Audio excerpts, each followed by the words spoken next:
Well, hello everyone. Welcome to Red Tool House. Today we have got a big announcement. Hey, wait a second.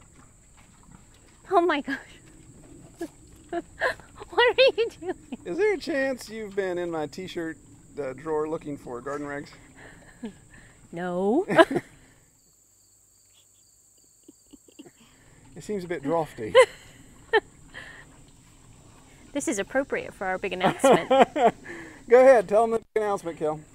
Well, the big announcement is one of us in this screenshot is pregnant. And don't let the belly fool you, it's not me.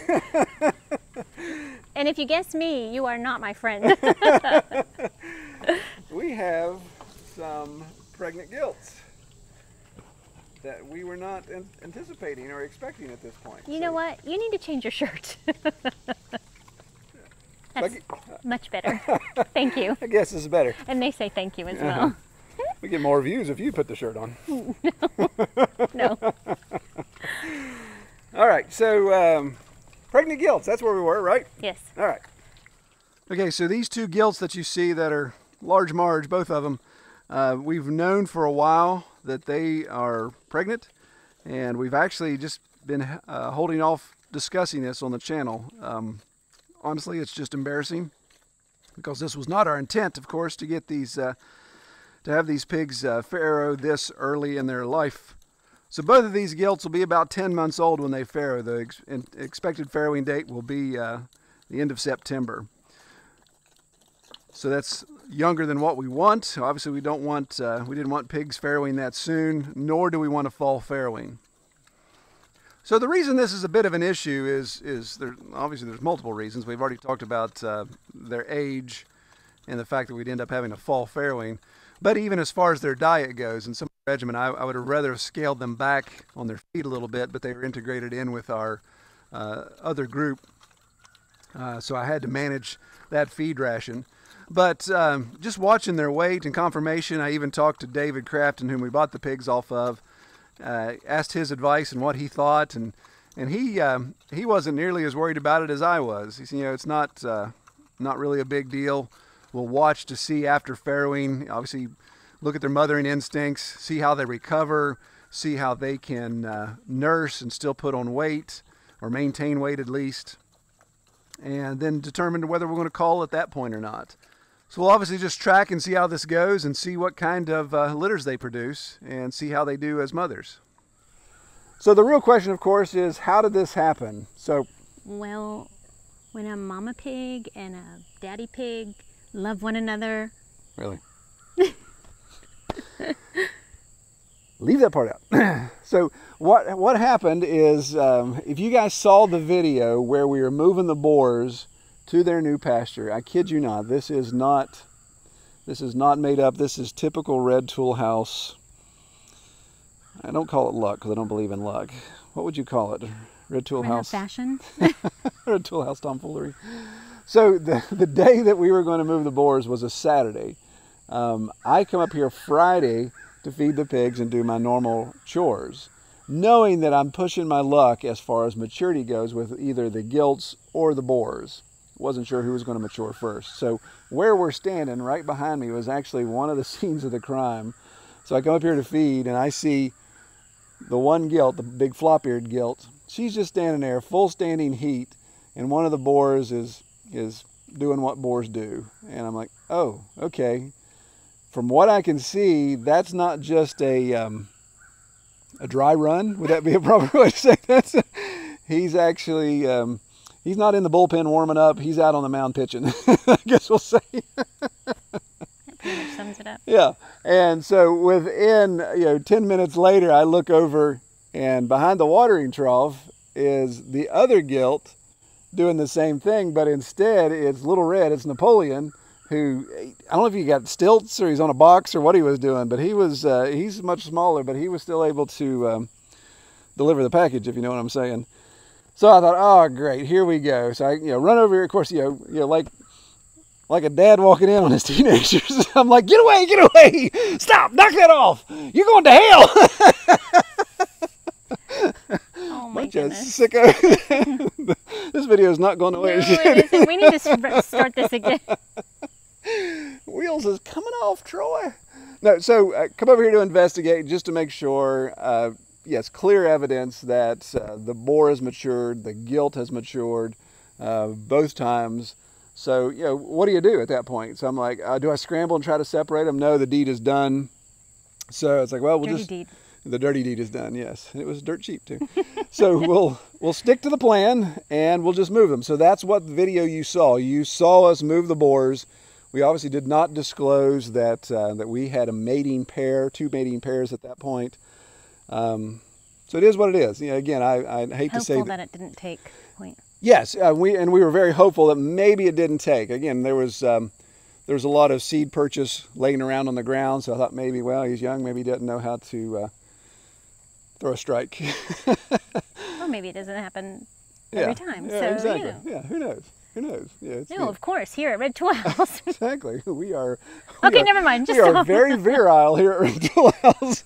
That's not what I meant. We know how to play some baseball here. We need to keep to the technical terms. Okay. Tone it back. I'm in the shot. There are ladies present. He's a lady. Where was I? I don't even remember what I was saying. It's done. Dirty deeds are done. Okay. So as you guys know, we've been doing AI for 6-7 years now. So with AI, I have full control over these things, and now I feel absolutely out of control. Violated? I don't personally feel violated because I really wasn't involved in any of that. Good. We're trying to clean up this video, and you got to take it there, don't you?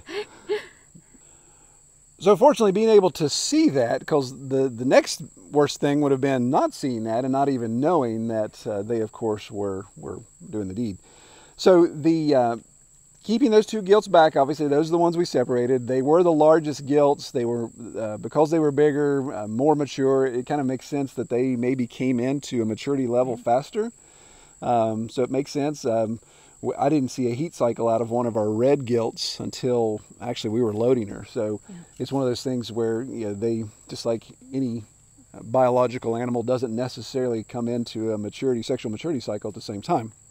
So I feel pretty confident that these 2 were bred. Obviously, if the other ones are bred, it doesn't really matter now because they're in the freezer. But if these 2 were bred, that was the first time. So I feel pretty confident about our farrowing date. I've been monitoring when they should have heat cycles from that date of breeding, of course, and rolling forward, no more heat cycles. So they both, I believe, are bred.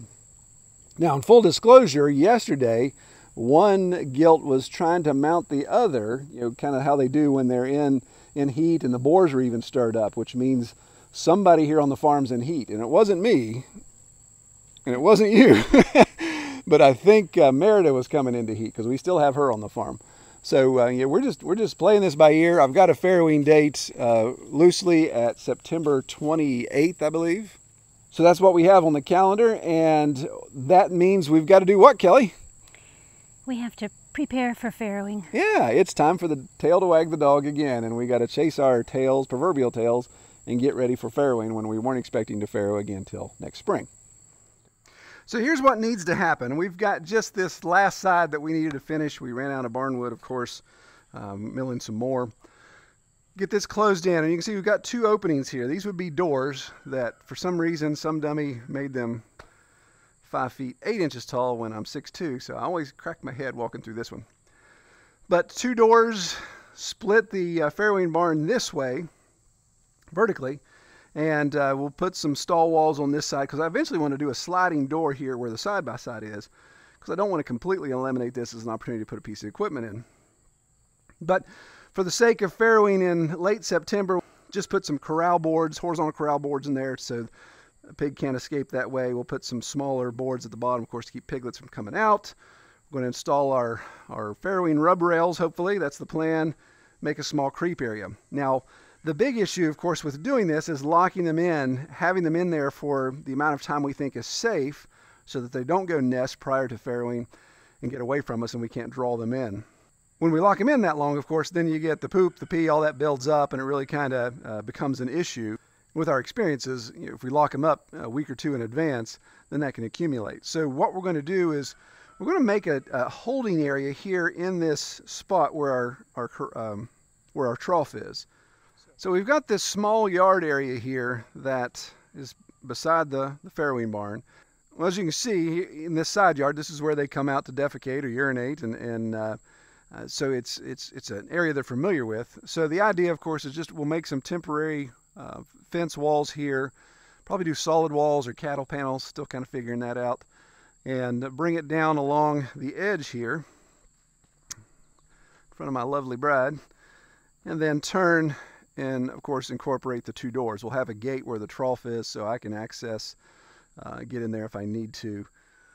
So if they'd happen to decide to come out here and try to nest because they're uncomfortable with each other in there and try to farrow outside, then of course I'll have some gate doors on these doors. I could lock them in as we get closer to that point, or even if they would actually farrow out here, I couldn't catch them, then this would be much easier to scoop up and get them back in the barn, or to come up and provide some sort of shelter. There's enough shade here if we'd happen to have a hot September, end of September, and it's really hot, which we know historically ain't going to happen. They can get some comfort from that. Got this big beech tree here that the leaves shouldn't fall off of it until mid-October, so it'll provide some shade as well. So many of you may be wondering, if you don't like a fall farrowing, what are you going to do with the piglets? Yeah, that's what Kelly and I have been discussing and really just trying to figure out. Right now, we're still undetermined. Obviously, a lot of it's going to depend on just how well the farrowing goes. I'm so gun shy with farrowing here lately. I'm hoping we're not going to have the bad situations we've had in the past. But if we have good litters, I may hold just a small amount back for finishing over the winter. It's just so hard on our pastures to overwinter pigs, especially with the winters that we've been having, and that rainy, cold winter that we don't get any freezing, we just get mud, and these green pastures you see, they just absolutely turn to ruin, and it really is hard on our ground. So if we had 2 pigs and they had great litters of 13 each, and we had 20 some pigs on the ground, now that's not going to work well for us. So I'd probably sell off weaners, maybe create an opportunity, a market for some roasters. There's a couple people that have already expressed interest in buying some. There's a couple farms that, through some deals we've worked out, I owe them a couple pigs. So I think we'd have a market for those if we wanted to get rid of them. We'll just see how it goes. Again, it all depends on how we're blessed with successful farrowings. So you might be wondering, as we were wondering, what are we going to do with Merida through this whole process? A couple of things that we've talked about is, one, we want to keep her away from the piglets and new mamas. And that's another reason that Troy had talked about surrounding this farrowing barn just for those mama pigs and their babies. We know that we cannot take her to processing right now simply because there's nowhere that we can get it on the calendar before then.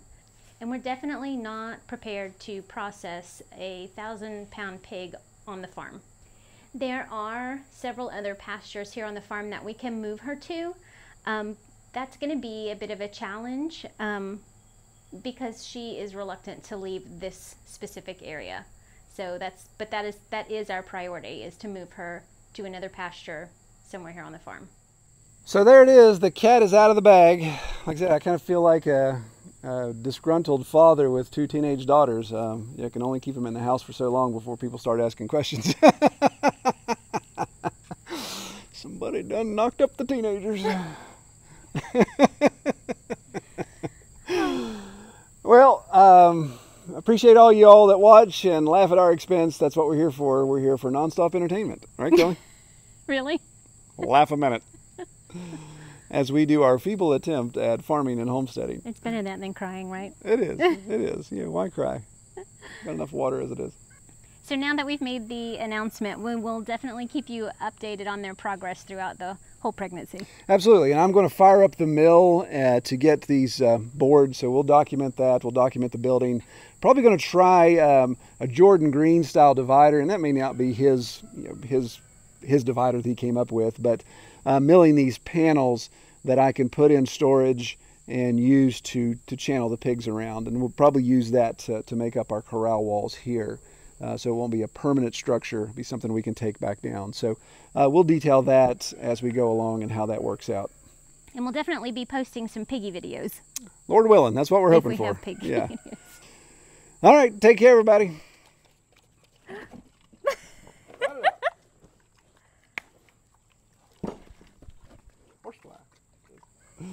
True. Take us home, babe. What am I to say? Just say whatever you want to say. It doesn't matter anymore. Does it really matter at It this doesn't. point?